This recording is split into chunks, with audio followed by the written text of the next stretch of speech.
Liepos 1.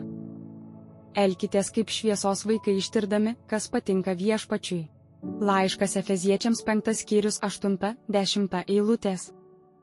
Jeigu pasišventėme Dievui tiesos pagalba, jeigu mūsų valia yra mirusi, o Viešpaties pilnai priimta vietoj mūsų valios mūsų mintise, žodžiuose ir darbuose, tai reiškia, kad vykdome Dievo valią ir gausime apdovanojimą kaip nugalėtojai, net jei ir niekada neturėtume progų sakyti pamokslų, duoti išmaldos vargšams, neturtingiems, ir niekada nekentėtume kaip kankiniai tiesos labui. Atsiminkime gerai, kad tai yra Dievo valia, liečianti jūs, tai jūsų šventėjimas. Tegul niekas neaptemdo ir neužstoja tos tiesos, net kitos tiesos ar klaidos. Leiskime šiai tiesai dominuoti mūsų gyvenime, o tada, jei Dievo valia iš tikrųjų yra mūsų valia, mes turėsime aiškiai pažymėtą kelią, o tai yra labai svarbu.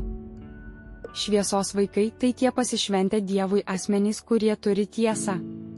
Jie pritaiko savo elgesį prie doktrinų, nurodymų, pažadų, pamokymų, pranašysčių, istorijų ir Dievo žodžio tipų. Jie pastoviai studijuoja žodį ir stengiasi pritaikyti jo principus įvairiose gyvenimo situacijose, kad galėtų pirmiausia įsitikinti, kas patinka Viešpačiui, o tada taip elgtis.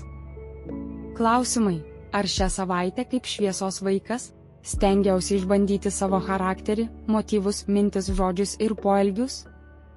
Kaip, kodėl, kokiose aplinkybėse? Kokios buvo pasekmės? Elkitės kaip šviesos vaikai ištirdami, kas patinka Viešpačiui. Laiškas Efeziečiams 5 skyrius 8-10 eilutės.